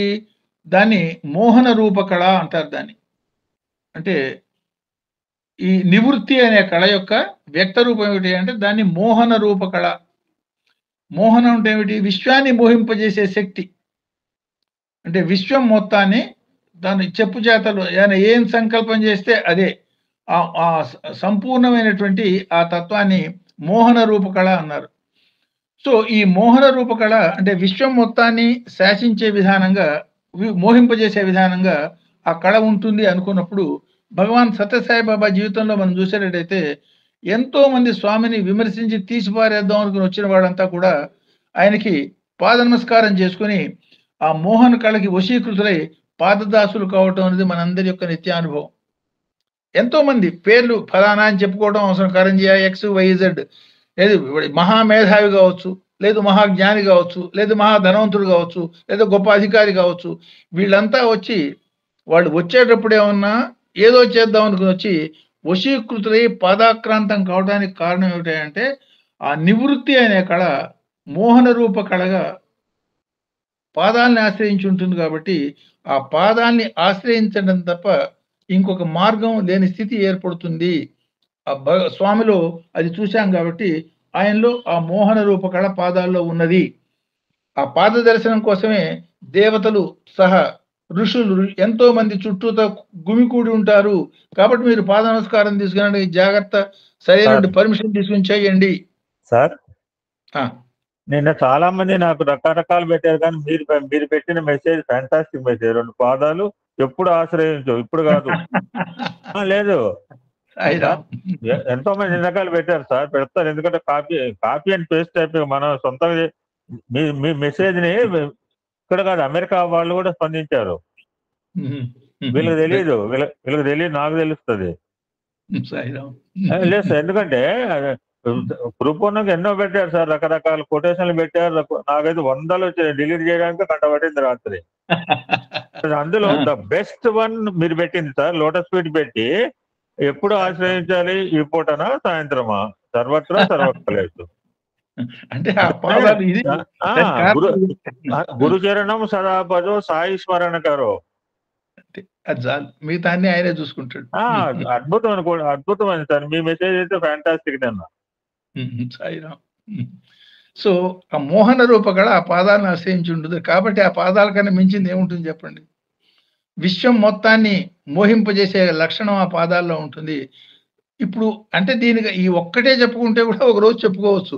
అందుకు కొంచెం తొందరగా ఇక్కడ, ఎందుకంటే నిన్నే గురు పూర్ణమైంది కదా, అందుకని ఇది చెప్పాలనే తాపత్రయం. అందుకని కొంచెం ఎంత కొంచెం అనుకున్న దానికన్నా కొంచెం తొందరగానే చెప్పి ఈ పాయింట్కి వచ్చేసేసాను ఇవాళ.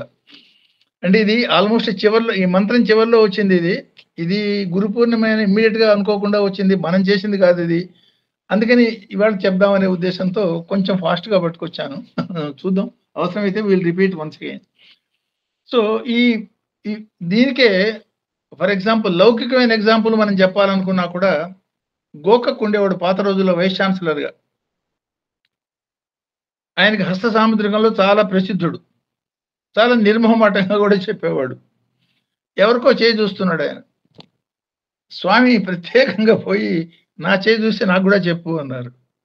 ఆయన పజిలైపోయినాడు. సాక్షాత్ భగవంతుడు చెయ్యి చూపించి నా చేతులు చూసి చెప్పు అని. చూశాడు పాపం, విశ్వ ప్రయత్నం చేశాడు. అన్ని చిట్ట చివరికి అబద్ధం చెప్పలేడు, అసలు నాలెడ్జ్ ఉన్నది. సహదేవుడు లాగా ఇది ముహూర్తం అమావాస్య నాడే పెట్టుకొని వాడికి దుర్యోధనుడికి చెప్పినట్టుగా, ఈయన స్వామి మీరేం అనుకోకపోతే మీ చేతిలో ఏ రకమైన ప్రత్యేకత లేదు అని చెప్పాడు.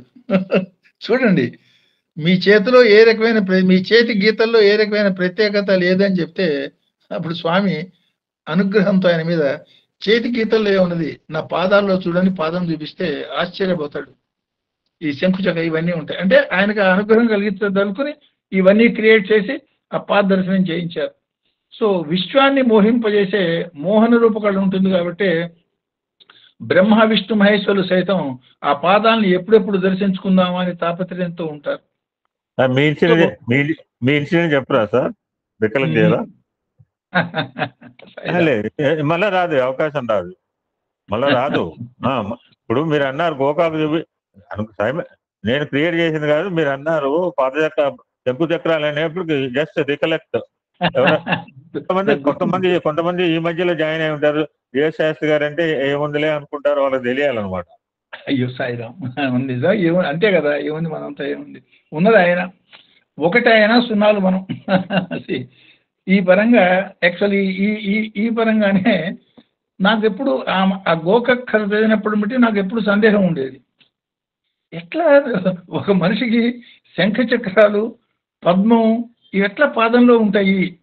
ఎందుకంటే ఎన్నడూ స్వామి యొక్క అరికాళ్ళు చూసే అవకాశం నాకు ఎన్నడూ కలగలే. సో ఇది నాకు మనసులో సందేహం ఉండేది. దానికి చాలా పెక్యులర్గా ఘటన ఏర్పాటు చేశారు స్వామి. అది కూడా స్వామి ఆ సంకల్పం మన ఊహకు అందదు ఎట్లా జరుగుతుందో. అది యాక్చువల్గా పర్టికులర్ టైంలో ఈ స్వామి యొక్క పాదుకల్ని ఇంటింటికి తిప్పుతూ, స్వామి జ్యోతిని పాదుకల్ని ఇంటింటికి తిప్పుతూ కొత్త ఇళ్లలో భజనలు చేసే ఒక ప్రోగ్రామ్ టేకప్ చేసింది, సంస్థలన్నీ టేకప్ చేసినాయి. This I'm talking up 30 years back. ఆ చేసినప్పుడు కొత్త కొత్త పాదుకలన్నీ ప్రతి సంస్థలు చేయించటం, స్వామి దగ్గరికి తీసుకురావటం, స్వామి చేత బ్లెస్ చేయించుకోవటం, ఇవన్నీ కార్యక్రమం కింద పెట్టుకుని ఆ స్టేట్ డిస్ట్రిక్ట్ ప్రెసిడెంట్ వాళ్ళు రావటం ఇవన్నీ చేశారు. స్వామి కూడా ఓపికగా అన్ని బ్లెస్ చేసి పంపించారు. చాలా బాగా. సో మా కొత్తగూడెం సమితిలో కూడా ఒక కొత్త పాదుకల సెట్ ఒకటి చేయించి పట్టుకొచ్చారు.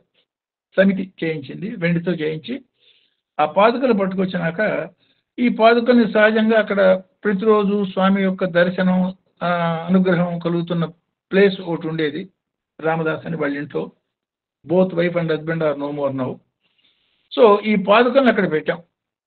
ఆ పాదుకలు పెట్టిన విధానం ఏంటి, కొత్తగా సీల్ ఒక ప్లాస్టిక్ ముఖమల్ గుడ్డ కింద ఉండి, ఆ ముఖమల్ గుడ్డ మీద వెండి పాదుకలు, ఆ చుట్టూతా ప్లాస్టిక్తో కవర్ చేసినటువంటి ఓ బాక్సు, చాలా సీల్డ్గా గాలి కూడా పోయేదానికి వీలు లేకుండా కవర్ చేసిన బాక్సు యాజ్ ఇట్ ఈజ్గా పెట్టాం. సో యాజ్ ఇట్ ఈజ్గా పెట్టి స్వామి మీరు అనుగ్రహిస్తే ఇప్పుడు ఇంటింటికి ఆ పాదుకలు తిప్పుతాము, అది ఉద్దేశం. ఎందుకంటే స్వామి యొక్క అనుగ్రహంతో చేస్తున్నాం అనే ధైర్యం ఉన్నప్పుడు ఆ పని చేసే విధానం వేరుగా ఉంటుంది, ఆ ధైర్యం వేరుగా ఉంటుంది. సరే మేము మా అంతా ఆఫీస్కి వెళ్ళిపోయాను. ఆఫీస్కి వెళ్ళిపోగానే స్వామి రౌండ్ వచ్చాడు, 10-10:30 టైంలో వస్తారు, బ్లెస్ చేస్తారు. సరే అర్జెంటుగా మీరు రండని టీవీ సుబ్బారావుకి నాకు ఒక 4-5 ఆవిడ ఫోన్ చేసింది. పాపం ఫోన్ చేస్తే పరిగెత్తుకుంటూ ఆఫీస్ వదిలేసి అక్కడికి పోయినాం చూడటానికి. చూస్తే ఆ ముఖమల్ గుడ్డ, బ్లూ ముఖమల్ గుడ్డ మీద వెండి పాదుకల చుట్టూతో ఉన్న plastic box, sealed plastic box as it is అదే మాదిరి ఉన్నాయి. ఏ మాత్రం సీల్లో కూడా ఏమి కూడదీయలే, అదే మాదిరి ఉన్నాయి. ఆ వెండి పాదుకల మీద దాదాపు 1 ఇంచ్ థిక్నెస్ పాదుక మొత్తం పూర్తిగా మునిగిపోయింది. ఎంత 1 ఇంచ్ థిక్నెస్తో ఎడ్జి దాకా, అసలు అది ఇంపాసిబుల్, ఏ మానవుడు ఆ మాదిరిగా ఏర్పాటు చేయలేడు. ఆ పాదుకలంతా విభూతో నిండిపోయినాయి. చూడండి మైండ్ ఎంత మంకీ మైండ్ అంటాం, స్పెషల్లీ సైంటిస్ట్ మైండ్ చాలా పెద్ద మంకీ లాగా ఉంటుంది. నిండిపోయిన పాదుకల్లో నాకు వెంటనే వచ్చిన గుర్తు గోకక మాటలు. ఆయన పాదంలో పద్మం ఉన్నది, శంఖం ఉన్నది, అందులో ఇది ఉన్నది అనే మాట వెంటనే మిగతా అందరూ మామూలు పాదుకలు చూసి నమస్కారాలు చేసి సంతోషపడుతూ వాళ్ళు పడుతుంటే ఆ పాదుకల్లో విభూతి మీద ఏమున్నదో ముద్దలు నేను చూస్తున్నాను. ముద్దలు చూస్తే నిజంగా ఆశ్చర్యం. ఏదైతే స్వామి గోకకి చెప్పారో, సో శంఖం ఒక కుడి చేతి దానిలోను, చక్రం ఎడం దానిలోను, పద్మాలు రెండిట్లోను, యాక్చువల్లీ అసలు ఊహాతీతంగా దాన్ని ఏది మనం ఆ ప్రింట్ వేలిముద్ర వేస్తే ఏ మాదిరిగా ఉంటుందో స్వామి యొక్క వేలి ముద్దల్లాగా ఆ 2 పాదాల ముద్దల్లో ఆ విభూతులు ఉన్నాయి. ఒక్క చిటిక విభూతి కూడా, అంటే ఒక రేజా విభూతి కూడా ఆ పాదుకలు దాటి బయటపడలేదు. అది చూడంగానే ఒళ్ళు గొగురు పొడిచింది. కాలం స్వామి, బుద్ధి తక్కువ ఆలోచనలను కూడా నువ్వు ఏ మాదిరిగా పరిపూర్ణం చేస్తున్నావు అన్న కళ్ళమిడితే నీళ్ళు వచ్చాయి. దాన్ని జాగ్రత్తగా, ఎంత జాగ్రత్తగా తీసే ప్రయత్నం చేసినా వెంటనే ఆ విభూతి కొంత ఆ పక్కనే ఉన్న ముఖములు, నీలపు బ్లూ ముఖములు కూడా దాని మీద పడింది. ఓహో, ముట్టుకున్నాము అని ఆ ఫీలింగ్ కలిగింది. అంటే స్వామి యొక్క పాదుకలు విశ్వాన్ని మొత్తాన్ని మోహింపజేయగలుగుతాయి. అంటే సో ఆ విశ్వ విరాట్ స్వరూపుడు యొక్క తత్వం వ్యక్తి రూపంలో వచ్చినా ఎట్లా ఉంటుంది ఆలోచించండి. అది ఆ విశ్వం మొత్తాన్ని మోహింపజేసినాయంటే ఉన్నదంతా ఒకటి నాదం, ఒకటి లక్ష్మి, ఈ రెండు ఆయన 2 పాదాల్లో ఉన్నాయి. వికసన పద్మం అంటే వికసన. ఎందుకు మన జీవితం ఏమిటి? షట్ చక్రాలు అంటాం, షట్ పద్మాలు అంటాం. ఏంటి పద్మం యొక్క సంకేతం? బురదలో పుట్టినా సరే పైకొచ్చి సంపూర్ణమైన వికసన, నీటికి ఏమాత్రం అంటుకోకుండా ఉండేదాని ఆకు యొక్క జీవనం. ఆ మాదిరి సంసారంలో మనం ఉన్న పూర్తిగా వికసించి పైకి పోవాల్సిందే తప్ప ఈ సంసారాన్ని లంపటానికి అంటుకోకూడదు అన్న సంకేతంగా ఆ 2 పద్మాలు, 2 పాదాల్లోనూ పద్మాలు. సో దాంతో ఉన్నటువంటి పాద దర్శనం ఆ మాదిరిగా చేయించారు స్వామి. సో అది గుర్తు చేసిందని మీ అందరికీ ధన్యవాదాలు, నమస్కారం. సో ఇది ఈ మోహన కళ ఆయన పాదాల్లో ఉంటుంది అని. ప్రతిష్ఠ అనేది రెండోది. ఈ ప్రతిష్ఠ అనే కళ జానువుల్లో ఉంటుంది. ఇది నివృత్తి, రెండోది ప్రతిష్ఠ. ఈ ప్రతిష్ఠ అంటే ఏమిటి? ఈ ఎంతటి ఆయన అఖండమైన ప్రతిష్ఠ స్వామి వెంట ఎట్లా వస్తుందో, అంటే విష్ణుమూర్తిని ప్రార్థిస్తే విష్ణుమూర్తి పాదాలను పుచ్చుకొని లక్ష్మీదేవి ఎట్లా వచ్చిందో అన్నట్టుగానే ఈ ప్రతిష్ఠ అనేది సహజ సిద్ధమైనటువంటి లక్షణంగా ఆయనతో పాటే ఉంటుంది. అది ఎక్కడ ఉంటుందిట? ఆ మోకాళ్ళ దగ్గర ఉంటుందిట. మోకాళ్ళను ఆశ్రయించి ఉండే కళ పేరు ప్రతిష్ఠ. దాన్నే సౌందర్య రూప కళ అంటారు. అంటే విశ్వం మొత్తాన్ని కూడా అఖండమైనటువంటి ప్రతిష్ఠ. ఆయన పుట్టింది కుగ్రామం, హ్యామ్లెట్. ఒక హ్యామ్లెట్ అని ఇప్పుడు మన ఈ సభలో ఉన్నంతమంది సభ్యులు ఊరు మొత్తంలో ఉన్నటువంటి అటువంటి స్థితి. అంతటి కుగ్రామంలో పుట్టిన ఆ ప్రతిష్ఠ చూడండి, విశ్వం మొత్తానికి కూడా సెంటర్ పాయింట్ అయింది. రాజాదిరాజులు, ప్రపంచ అధినేతలు పడగాపులు పడి ఆయన దగ్గర వెయిట్ చేసి ఎప్పుడు దర్శనం అవుతుందా అని వెయిట్ చేసే స్థితి. ఆ ప్రతిష్ఠ ఆయనకి ఒక సహజ లక్షణము. ఆ కళ మోకాల దగ్గర ఉంటుందట. స్వామిలో అఖండ ప్రతిష్టా స్వరూపంగా ఎంతో మంది ఎన్నో రకాలుగా కుయుక్తులతో వచ్చిన వాళ్ళు నశించిపోవటము, జిజ్ఞాసతో వచ్చిన వాళ్ళు వాళ్ళ జిజ్ఞాస తీర్చబట్టము, అందరూ పాదాక్రాంతం కావటము. ఆ అఖండ ప్రతిష్టకి మనం ఇప్పుడు కూడా తలుచుకుంటున్నామంటే ప్రతిష్ట ఆ మోకాళ్ళ దగ్గర ఉండే కళ పేరు ప్రతిష్టట. ఈ రూపంలో ఈ ప్రతిష్ట అనే కళ స్వామిలో మనం నిత్య జీవితంలో మనం చూస్తూ వచ్చాం. విద్య, ఈ విద్య అనేది అఖండమైన జ్ఞానం. ఈ విద్య అనేది అత్యంత మృదు రూపమైనటువంటి ఈ కళ ఆయన తొడలని ఆశ్రయించి ఉంటుంది. సో విశ్వం మొత్తాన్ని కూడా తన మృదు మధురమైనటువంటి మాటలతో వశపరుచుకునే కళ. ప్రపంచంలో ఇంతమందిని ఎన్నో లక్షల కోట్ల మందితో మన మాటలు అవన్నీ వింటూ ఉంటాం. ఎన్నడూ మనలో ఎవరూ కూడాను స్వామి మాట్లాడిన మాట, ఆ విధానం, అందులో ఉన్న తీపితనం, అందులో ఉన్నటువంటి చాతుర్యం, అందులో ఉన్నటువంటి నైపుణ్యం ఎక్కడ మన ఊహకు కూడా అందదు. సో ఆ ఏ శబ్దాన్ని ఎక్కడ ఎంతవరకు ఎట్లా ఉపయోగించుకోవాలో అది అనూహ్యమైనటువంటి విషయం. వేదపరంగా ఆలోచించినప్పుడు ఉప్పులూరి గణపతి శాస్త్రి లాంటి ఘనాపాట్లు, అంటే వేద సామ్రాట్ అని పిలిచేవాళ్ళు ఆయన నమస్కారం చేస్తూ ఒక వేద శబ్దాన్ని ఈ మాదిరిగా ఈ మంత్రాన్ని పలకాలంటే 100 సంవత్సరాలు సాధన చేసినా ఆ మాదిరిగా ఆ మంత్రాన్ని పలకలేడు అని చెప్పాడు ఆయన. అంటే స్వామికి సర్టిఫికేట్ ఇవ్వడం అని కాదు, ఎందుకంటే వేద పురుషుడు కాబట్టి పలికాడు కదా తప్ప వేరే వాళ్ళకి సాధ్యం కాదు అని చెప్తాడు. అతి సాధారణమైన మాట అయినా సరే, ఎందుకు నాకు నిత్యానుభవం, ఇక్కడ అనుభవం నాకు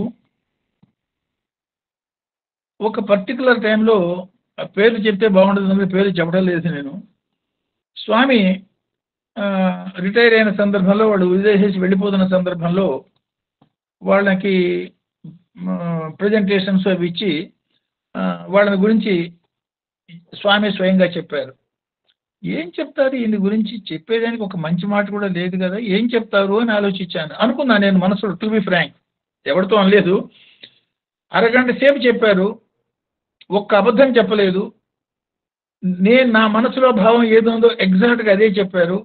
అంటే ఏమన్నమాట, తనకి పనికొచ్చి తన పురోగతికి పనికొచ్చే పని ఒక్కటి చేయకపోయినా ఈ ఫలానా ఫలానా ఫలానా ఫలానా ఫలానా చేశారు.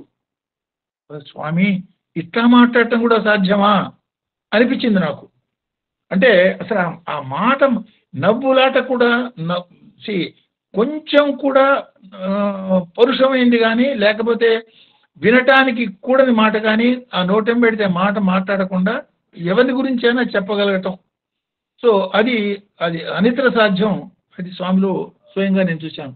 అంటే విద్య అనేది ఆయన తొడలని ఆశ్రయించే మృదు మధురమైనటువంటి ఆ కళ అక్కడ ఉంటుంది. శాంతి, ఈ శాంతి అనే కళ తుంటి భాగంలో ఉంటుంది. అంటే దాన్ని భ్రాంతి రూప కళ అంటారు. విశ్వం మొత్తాన్ని భ్రాంతిలో పడేసేది. అదే భూలోకానికి స్థానం ఉంటాం మన శరీరంలో ఉన్నటువంటి భాగాల్లో.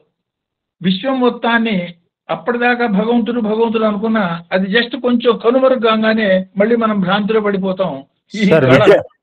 విద్య కళ పేరే చెప్పరా? విద్యా కళ. విద్యకి కళ పేరేంటి?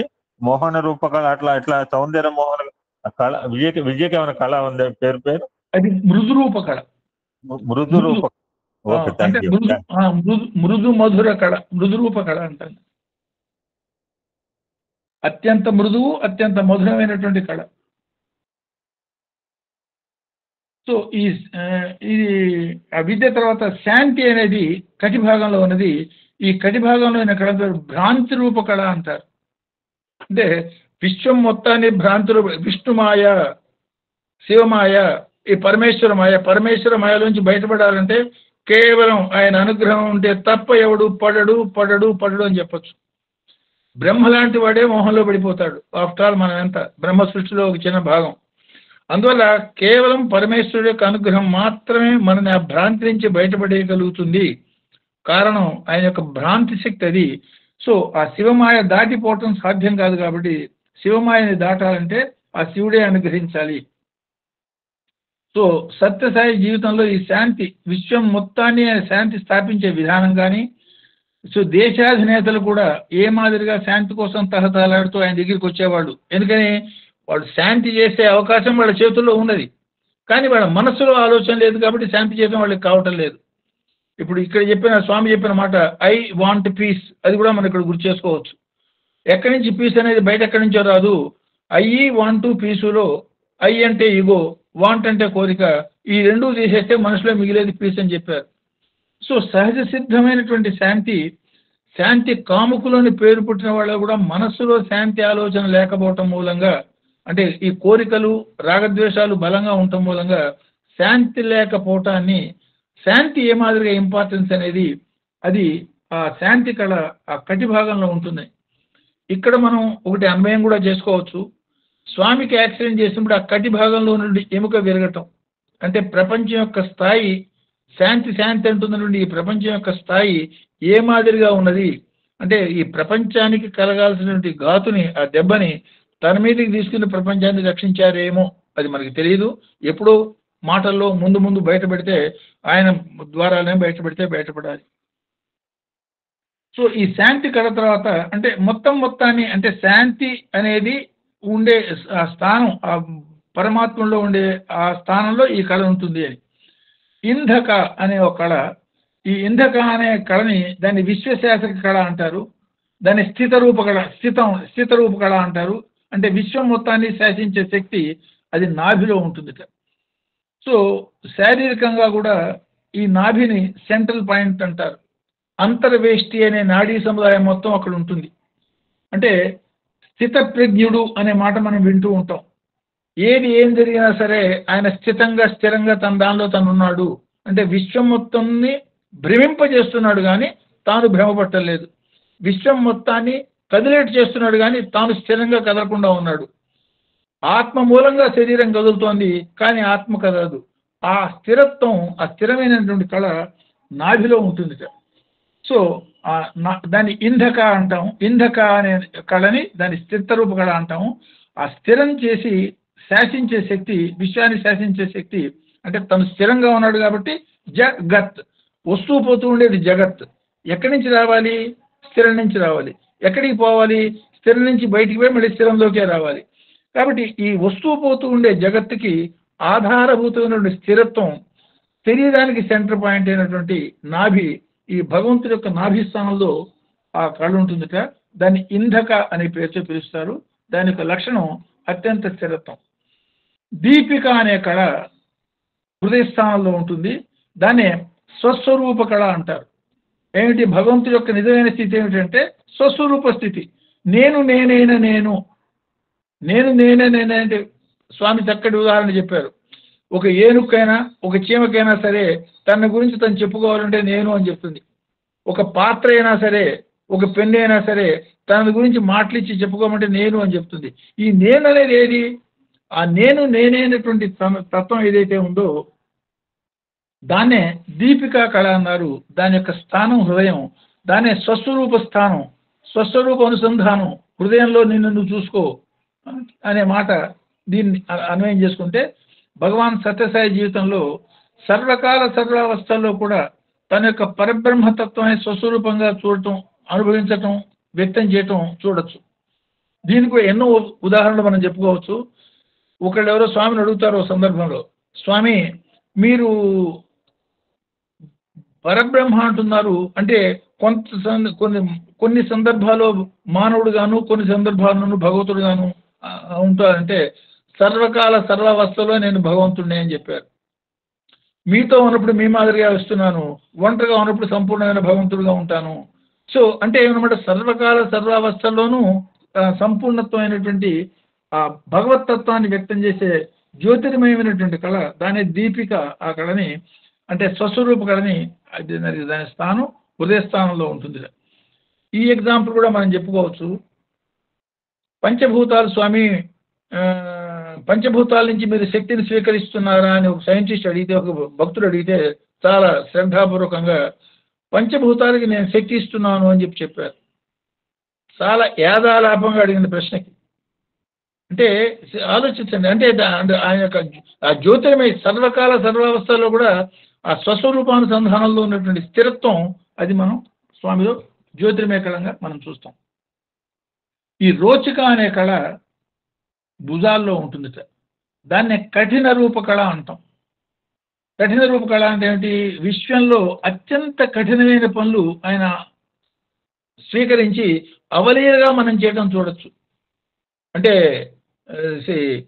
ఈ కఠిన ఈ మాదిరిగా చెప్పింది రాముడు పలికిన పలుకుల్లో మనకి ఇది కనపడుతుంది, హనుమంతుడు పలికిన పలుకుల్లో కనపడుతుంది. స్వామిలో ఆయన యొక్క జీవితంలో అత్యంత కఠినమైన పనులు అత్యంత సునాయాసంగా చేయటం, అంటే ఆ చేతుల్లో, ఆ భుజాల్లో ఉన్నటువంటి శక్తి, ఆ కళ దాన్నే రోచిక అనే కళ అంటారు. దాని ఆ రోచిక యొక్క స్వరూప స్వభావాలు కఠిన రూప కళ అని. అంటే విశ్వంలో స్వామి నా సంకల్పానికి అతీతంగా ఏది ఉండదు, విశ్వం మొత్తం దీనికి ఆధారపడి రావాల్సిందే అంటారు. సో ఎన్నో పనులు స్వామి దీన్ని సాధించడం మనం చూడొచ్చు. అంటే విశ్వం మొత్తానికి 10 సంవత్సరాలు వాళ్ళ విశ్వం యొక్క చైతన్యం 10 సంవత్సరాల పురోగతి, 10 సంవత్సరాల కాల పరిమితిలో పొందే పరిణామ క్రమాన్ని కేవలం 200 సంవత్సరాలు విశ్వం మొత్తానికి ఇవ్వటం.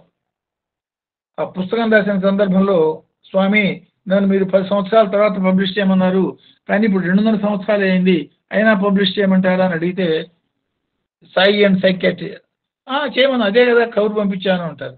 స్వామి 200 సంవత్సరాలే కదా, కాలేదండి. అవును కాలేదు స్వామి, ఇప్పుడైతే అమెరికన్ సొసైటీ కాదు, సొసైటీ యాక్సెప్ట్ చేసే అంత పరిణామం వాళ్ళలో వచ్చింది.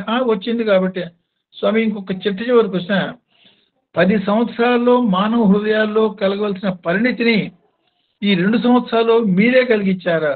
అవును అన్నారు స్వామి. అది సామాన్యమైన విషయం అది. సో ఆ ఎంతటి పనైనా సరే చేసే అవలీలుగా చేసే శక్తి, ఆ కళ రోచిక అనే కళ ఆయనలో బాహువుల్లో ఉంటుంది. సార్ సార్ ఆ, సార్ ఈ ఆ. ఎగ్జాంపుల్ మీరు రఫ్లీ ఎన్ని రోజుల క్రితం చెప్పుంటారు చెప్పండి. చాలా చాలండి.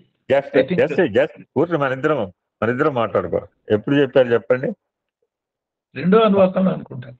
సార్ రెండో అనువాకం చాలా కాలం, రెండో అనువాకంలో గుర్తులేదు ఎగ్జాక్ట్ గా నాకు. అవును సార్. ఇప్పుడు గుర్తొచ్చి చెప్పాను. నేను ఎక్కడున్నాను తెలుసా ఆ రోజు? ఉమ్.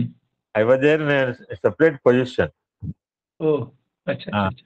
నాకు గుర్తు వస్తుంది అనమాట. అంటే మీరు హింట్ ఇస్తే నాకు గుర్తుకొచ్చింది. యాక్చువల్లీ ఆ రోజు నేను వేరే ప్లేస్ లో ఉన్నాను అనమాట. ఆహా. అంచె సంస్కారాల దగ్గర ఉండి వింటున్నాను. ఓ అచ్చా అచ్చా అచ్చా అచ్చా అచ్చా. ఓకే అంచె సంస్కారాలు ఎందుకంటే మా డీరెస్ట్ అమెరికాలో ఉన్నారు ఇప్పుడు. అలాగా స్వామి భుజం తట్టాడండి అతన్ని. చూడండి. ఢిల్లీలో ఉన్నప్పుడు అతను భుజం తట్టాడు. అంత క్లోజ్ స్వామికి అంది అతను. సడన్ గా రోడ్డు మీదకి వెళ్ళిపోయి ఇంటికి రాలేదండి. చూసారా? ఆవిడ మొన్న 2 months బ్యాక్ ఇంటికి వచ్చినప్పుడల్లా యూ టు టేక్ విభూతి ఫ్రమ్ హియర్. మరలా ఆవిడ ఆల్సో చెప్పేది ఆ విభూతే నాకు ప్రొటెక్షన్ అంటున్నాను అనమాట. విభూదే ప్రొటెక్షన్. నాకు గుర్తుకొస్తుంది అనమాట. ఐ నో దట్ బికాజ్ మీరు ఇప్పుడైతే ఇంకా కొంచెం ఫాస్ట్ గా చెప్పారు. ఆ రోజు డీటెయిల్ గా చెప్పారు ఈ సబ్జెక్ట్. రివిజన్ కదా, ఎందుకంటే ఆల్రెడీ మైండ్ లో ఎక్కింది అందరికి, నాకే కాదు.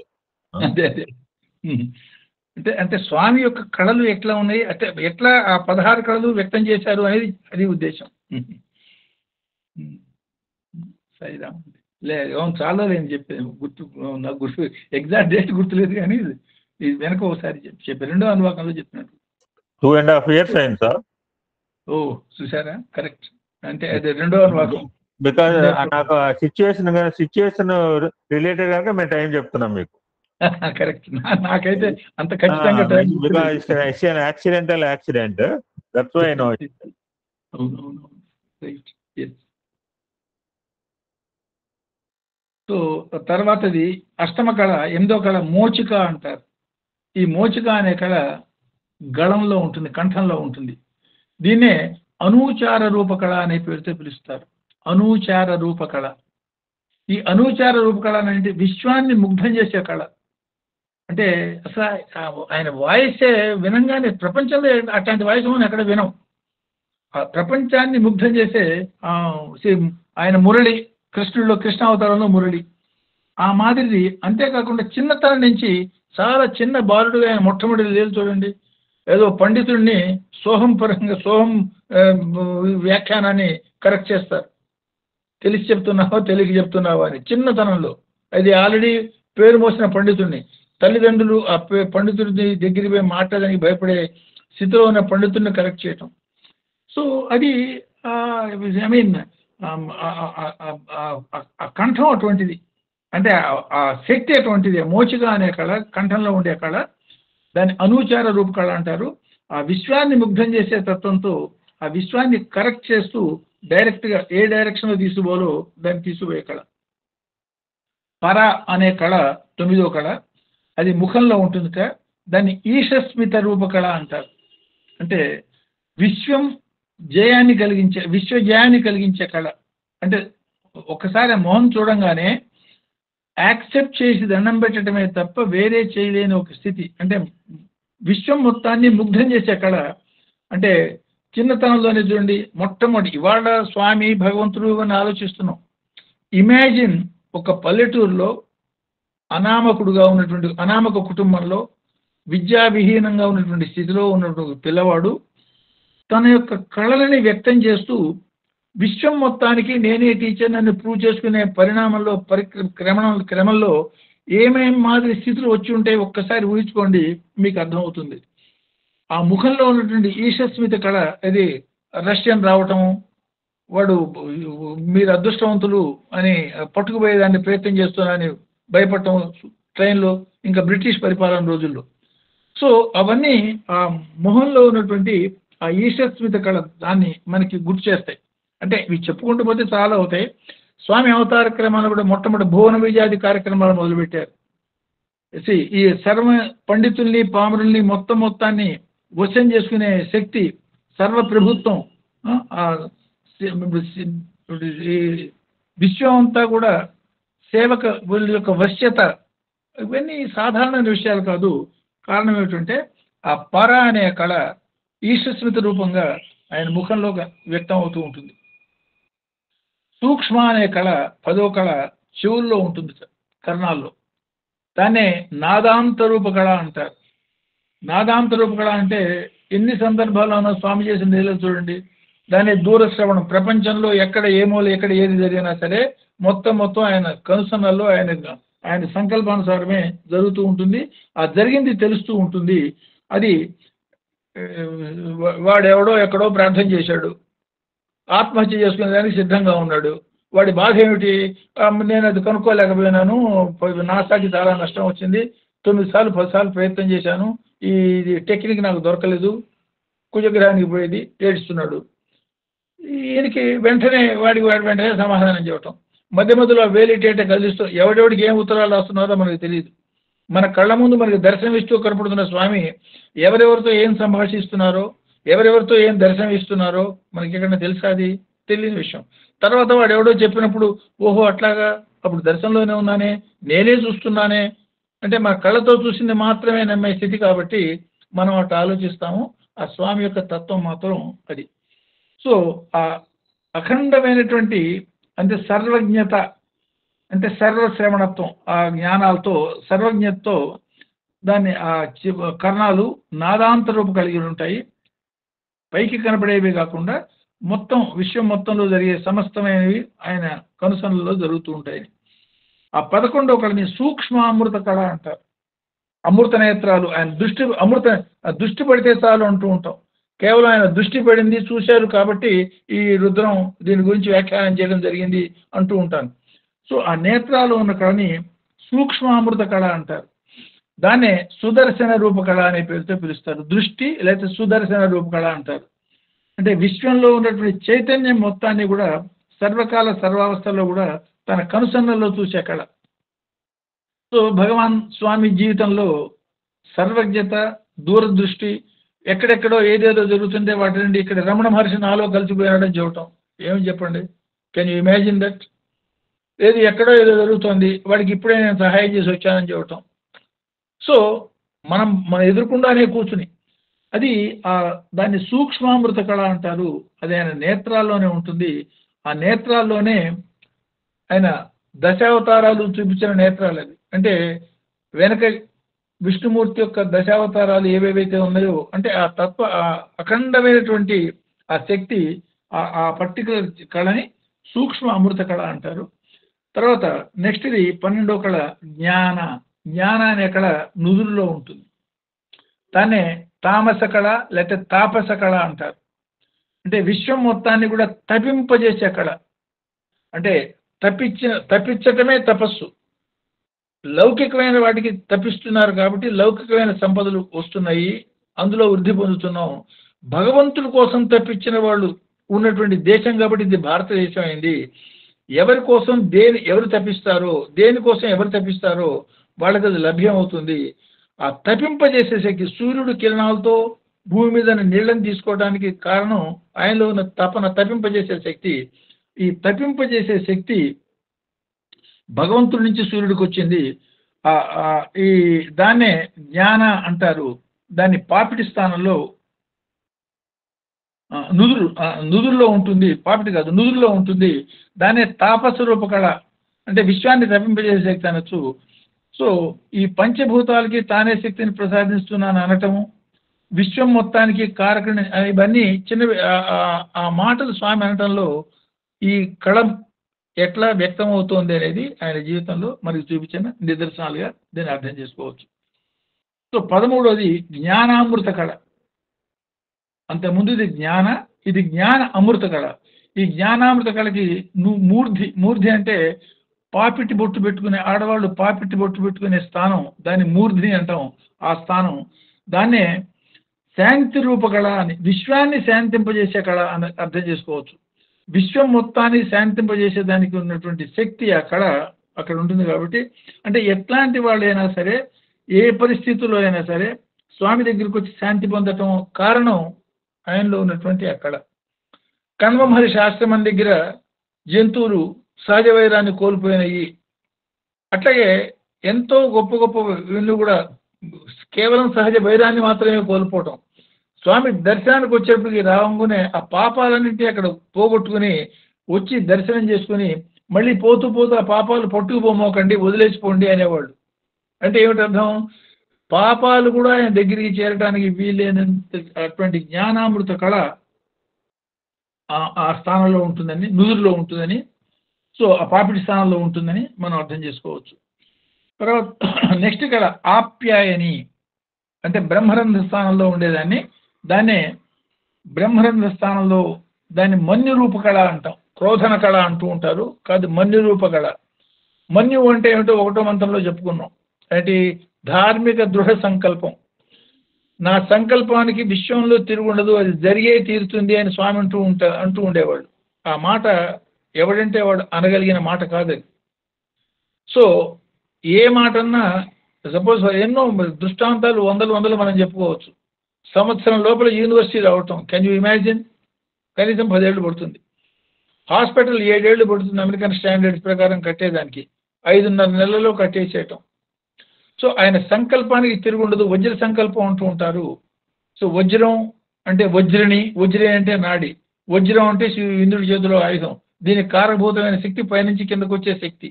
సో ఆ పరంగా ఈ మన్యురూప కళ, ఆ మన్యురూప కళ అనేది దాన్ని ఆప్యాయని అంటాం. ఈ ఆప్యాయని కళ బ్రహ్మరంధ్ర స్థానంలో నడినెత్తిన, అంటే పిట్యూటరీ గ్లాండ్ ఉండే ప్లేసంలో ఉంటుంది.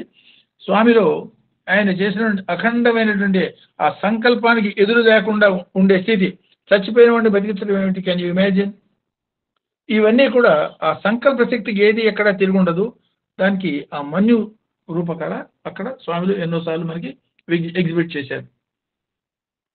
సో వ్యాపిని అనే కళ 15వ కళని వ్యాపిని అనే కళ అంటాం. ఈ వ్యాపిని అనే కళ మిడిల్ అబ్లాంగేట స్థానంలో ఉంటుంది. దాన్ని శిఖ, బ్రాహ్మణులు పిలకబెట్టుకునే స్థానం అదే. శాంతి అతీత రూపకళ అంటాం. శాంతికి కూడా అతీతమైన శాంతి కలిగించాలి, శాంతి ఆయన ఇవ్వగలుగుతాడు. శాంతి ఇవ్వటం అంటే ఏమిటి? శాంతికి అతీతమైన స్థితిలో ఉన్నవాడే శాంతిని స్థాపించగలుగుతాడు. సో ఆ స్థితి అంటే విశ్వం మొత్తాన్ని కూడా తన సంకల్పానుసారంగా తీర్చిదిద్దే కళ అనుకోవచ్చు దాన్ని మనం.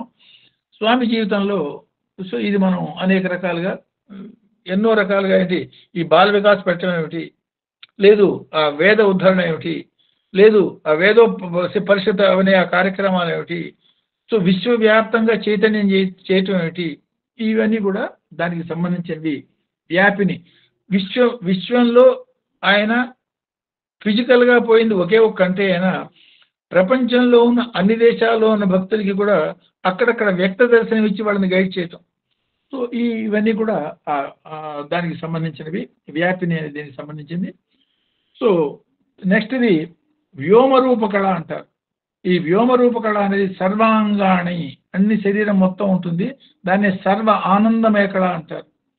విశ్వం మొత్తాన్ని ఆనంద సాగరంలో ముంచే కళ అంటారు.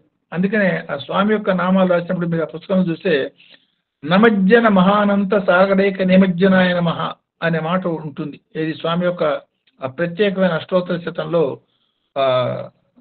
పుస్తకంలో మీకు ఉంటుంది. ఏమిటి? స్వామికి శరణాగతి పొందే నమస్కారం చేసినంత మాత్రాన ఆనంద సాగరంలో ముంచివేసే తత్వం.